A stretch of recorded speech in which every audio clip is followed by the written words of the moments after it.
Olá, eu sou o professor Wellington Araújo e hoje venho falar a vocês sobre gestão pública, não é? Alguns tópicos, né?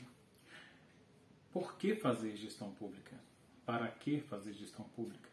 Quais os desafios do gestor público? O que é um gestor público, não é? Hoje a gente tem uma interpretação um pouco melhor do que a gestão pública, não é? Mexer com a coisa pública, não é isso?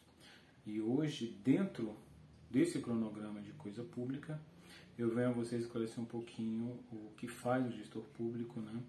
E para que, né, a existência desse curso ou dessa profissão. O gestor público ele trabalha muito exatamente com a coisa pública, né? Com o serviço público. E a principal função do gestor público dentro do serviço público é a desburocratização da coisa pública, né? Como criar políticas públicas para que a máquina funcione de uma maneira mais equânime, não é? E mais, digamos, mais lisa, não é? É como rodar o disco rígido de um computador. Ele tem que rodar com mais facilidades e dar mais informações a esse sistema. Qual é o sistema? O sistema são as pessoas, não é isso? É o cliente, é quem tem que ser atendido. É o povo brasileiro no nosso caso. Um gestor público ele não pode, em hipótese alguma, deixar de saber qual sistema político rege o seu país, não é? No nosso caso, nós estamos numa república federativa, não é isso? E qual o nome do nosso país? Nosso país se chama-se República Federativa do Brasil. Chama-se Brasil, não é isso? Então, há um porquê disso. Então, são coisas que o gestor público tem que entender. Por quê? O gestor público não pode se dar a devaneios comuns. O gestor público ele tem que entender da máquina pública e fazer com que essa máquina pública seja mais eficaz. Mesmo porque hoje a gente tem um grande paradigma na gestão pública, que é a questão de, né, digamos que a visão da gestão pública hoje está muito deteriorada, né? Essa questão de corrupção, lentidão, né? A ferrugem que está travando a máquina pública, né? Então a gente tem a impressão de que não se tem avanços no gestor público, no setor público, né? Mas existem muitos avanços no setor público.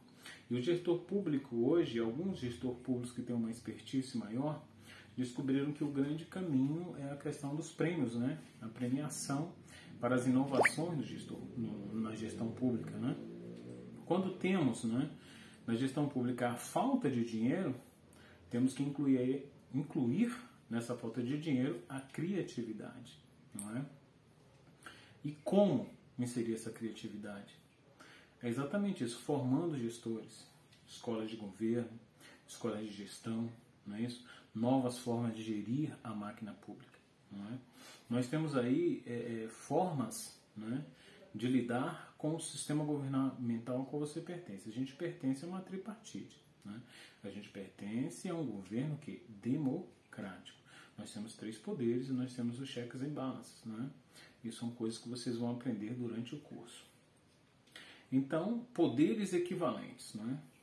Por quê? Porque não há que se dar o mesmo poder ou o poder total a uma pessoa só. Porque já foi provado através da história da humanidade que não funciona, né? Mesmo os regimes totalitários, os regimes onde ainda existem reis e rainhas, temos sim uma divisão do poder, né? Temos a rainha, temos o primeiro-ministro.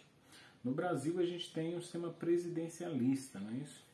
Onde o presidente exerce 2 poderes, e é importante que vocês saibam disso. O presidente, ao mesmo tempo que ele é o chefe de Estado, ele é o chefe de governo. O chefe de Estado representa o governo perante outros governos, não é isso? Então ele é o governo além-mar. Ele vai representar o Brasil perante outros chefes de Estado, né? Outros países. E ele é o quê? É o administrador do país. Então ele governa. Então, ele é o chefe de governo, ele é o chefe de Estados. Na monarquia, como na Inglaterra, né, o chefe do Estado é a rainha e o de governo é o primeiro-ministro. O primeiro-ministro ele administra, ele cuida do país, mas quem exerce as relações exteriores é a rainha, a família real. Então, um exemplo aí bem clássico para vocês. E segundo meu querido, né, Max Weber, nós temos aí 3 tipos de dominação para o controle das massas e para que a gente consiga realmente administrar essa massa, não é? E levar esse país a um consenso, a uma evolução financeira, social e educacional. A gestão pública tem um desafio muito grande, não é? Então, segundo Weber, nós temos aí a dominação tradicional, nós temos a dominação carismática e a dominação digamos, legal, né? Dominação legal. Então, na dominação tradicional, esse líder, esse gestor, né, que gera a coisa pública, ele vai dominar esse povo ou controlar essa nação, conseguir dar as ordens e fazer com que os mecanismos funcionem através da tradição. Então já é costume obedecer aquela família ou aquele indivíduo, né? Aquele nome através de gerações. Né? Na dominação carismática é a questão do surgimento do líder, né? Aclamado, que possivelmente, né, tem qualidades extraordinárias, né? Que extrapolam e que agradam uma grande massa. Lógico que não a todo mundo, mas a maioria, né? O que faz com que ele seja aclamado, né? E as suas ações, né, dentro dessa gestão pública, né, muitas vezes são assertivas, né, em sua maioria são assertivas, o que faz com que ele se perpetue nesse hall de um líder carismático. Porque se ele tiver incompetência, com certeza ele não vai conseguir sustentar esse hall de carisma, não vai ser um gestor pela carisma, um gestor carismático. E temos a questão do gestor legal, que é aquele gestor competente, mas que você o obedece segundo as normas e leis do Estado, né? Então, quer dizer, ele foi eleito democraticamente, né? Ele prestou um concurso público e hoje ele é juiz, eu devo obediência a ele segundo as leis. Eu preciso obedecer e respeitar as leis do meu país, da qual eu fiz um contrato social, né? Então ele é o escolhido para liderar, eu o respeitarei através da lei. É uma coisa mais seca, né? O carismático ele extrapola, ele vai além, né?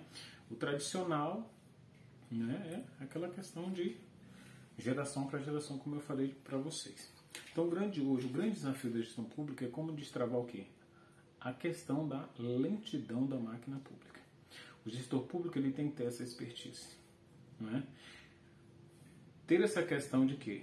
De saber organizar a equipe a qual ele trabalha e saber fazer com que o mecanismo público funcione de maneira mais eficaz. Eu acho que esse é o grande desafio do gestor público, não é? E nos módulos que iremos estudar, nós trataremos exatamente disso. Como fazer isso? Como resolver esses desafios, não é? Se você tem um desafio, por exemplo, na coleta de lixo, como fazer isso? Costumo dizer que não temos que inventar a roda. Não é? Existem inúmeros modelos, não só no Brasil, mas no mundo inteiro, de gestão pública que deram certo. E a gente pode adaptar, não é isso? Acolher, expurgar aquilo que não faz parte da nossa cultura e que não convém à nossa cultura, porque essa questão cultural na gestão pública tem que ser respeitada. Se você quer gerir uma determinada equipe, um determinado local, principalmente no país que temos regiões muito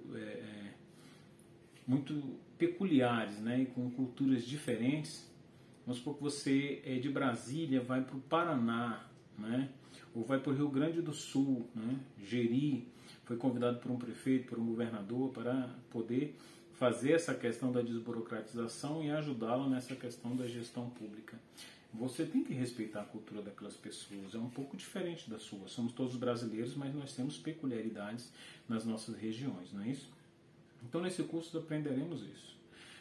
Coloquem na cabeça de vocês, primeira coisa, um gestor público tem que entender a qual sistema de governo ele pertence. Ele tem que entender a mentalidade do povo ao qual ele vai querer impor determinadas desburocratizações, não é isso? E também ele tem que entender o seguinte, a cultura desse povo, tem que entender quais são os entraves desse governo. Então é preciso que se faça um estudo muito prévio daquilo que se vai enfrentar para depois formular um plano de como enfrentar. E é isso que nós vamos ter nesse curso, né? É saber os passos, não é? E a didática da gestão pública para que a gente possa alcançar um melhor resultado, não é isso? E um melhor funcionamento da máquina pública, não é isso? E hoje nós temos exemplos fantásticos com a premiação, né? Essa premiação de profissionais da gestão pública. E a grande questão também é desmistificar e melhorar a imagem da máquina pública. Mas eu digo uma coisa para vocês, a imagem só melhora com resultados e com qualidade. O gestor público é o primeiro homem, é a primeira linha de qualidade. Porque o que se faz na rede pública, o que o gestor público faz para melhorar essa máquina vai refletir em toda a cadeia financeira, em todo o mundo empresarial e também na questão de mexer na cultura e no modo de trabalho, no modus operandi da região, do local ou do governo ao qual você vai pertencer e trabalhar. O gestor público também pode trabalhar em ONGs, não é isso? Em instituições privadas, onde a gente tem a questão das licitações, né? Ele tem que conhecer dessas leis, né?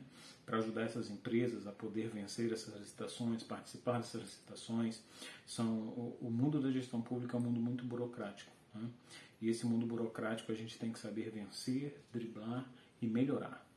Eu acho que hoje o gestor público é uma ferramenta imprescindível para a evolução financeira, né, cultural e até histórica de uma nação, né? A grande evolução de uma nação e todas as nações que evoluíram e estão evoluindo de uma maneira positiva hoje têm grandes gestores, não é isso?